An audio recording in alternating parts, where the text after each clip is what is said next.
And so finally we come to the last consideration, which is the question, in what way and by what means can an individual who is under the impression that he is a separate individual, limited by and enclosed in his bag of skin, how can such a person effectively realize that he is deep down the universal self, the Brahman? This, of course, is a curious question. It proposes a journey to the place where you already are. Now, it's true that you may not know that you are there, but you are. And if you take a journey to the place where you are, you will visit many other places than the place where you are, and perhaps when you find through some long experience that all the places you go to are not the place you wanted to find, it may occur to you that you were already there in the beginning. And that is the Dharma, or method, as I translated that word, which all gurus, teachers of spiritual development, use fundamentally. They are all of them tricksters, but in the most beneficent sense of the word trickster. Why trickster?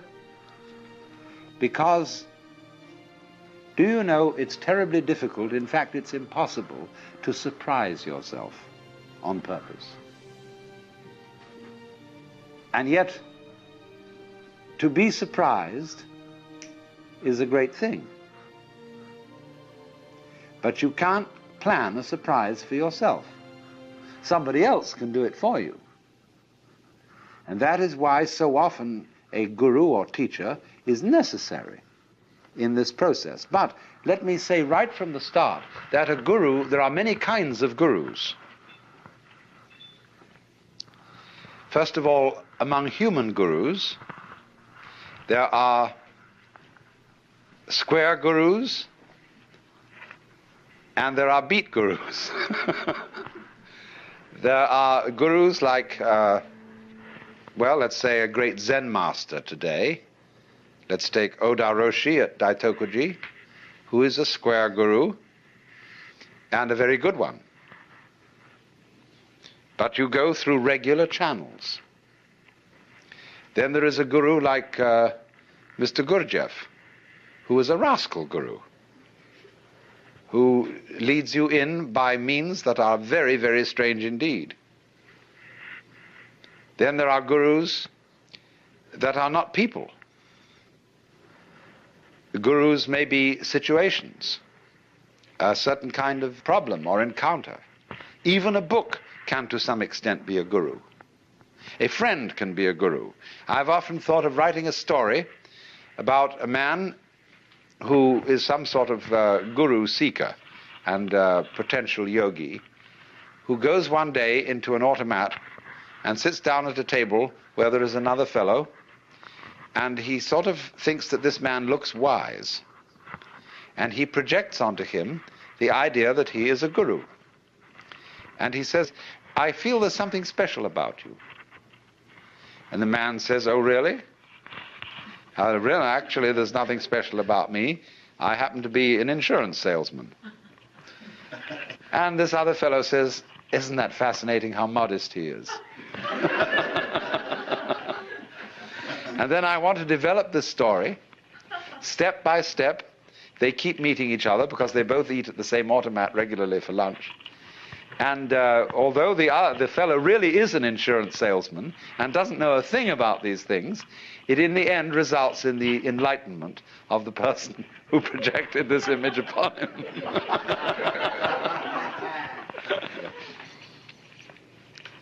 So there are, as I say, many kinds of guru. But the problem of the guru is to show the inquirer in some effective way that he already has what he's looking for.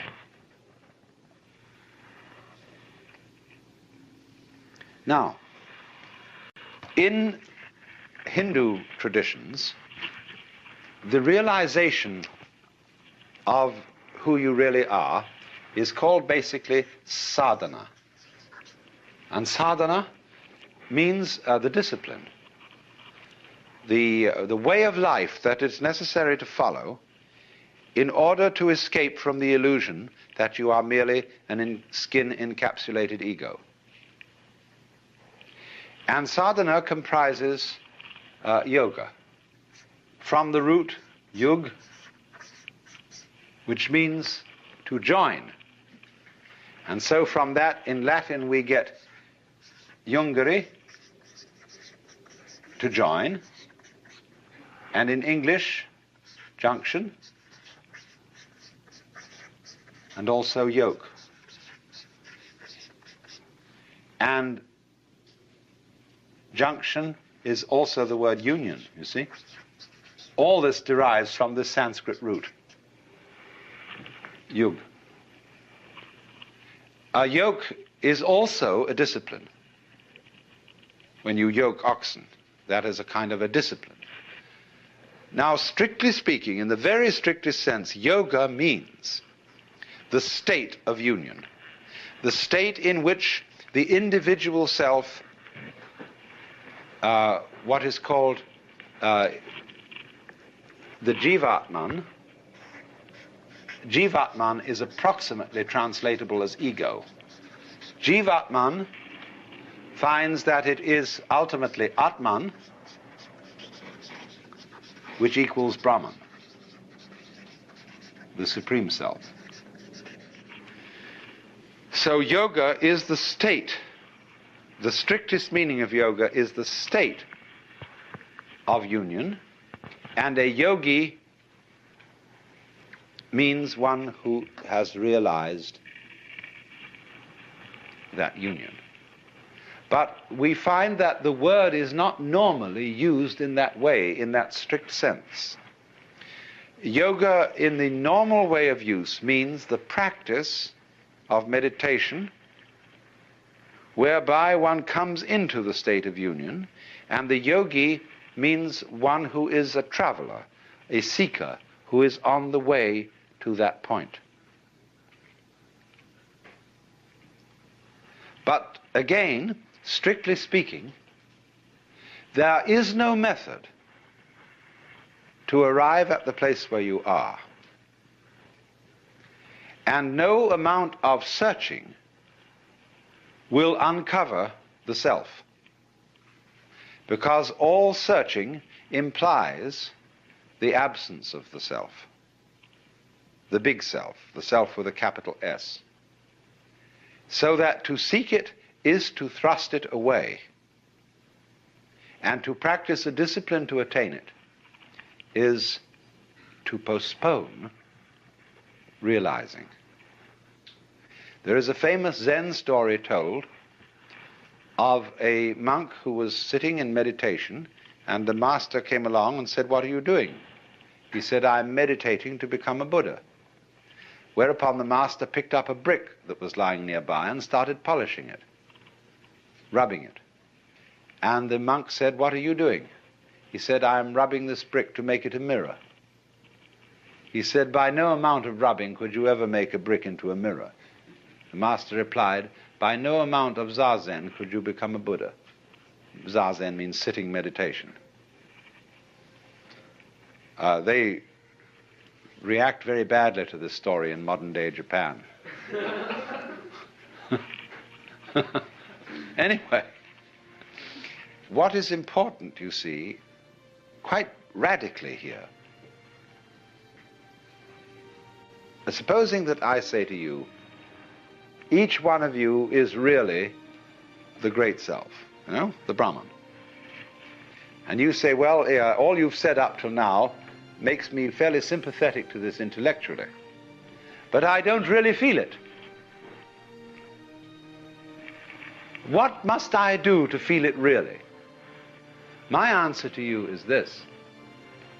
You ask me that question because you don't want to feel it really. You're frightened of it. And therefore, what you're going to do is you're going to get a method of practice so that you can put it off. So that I can say, well, I can be a long time on the way getting this thing.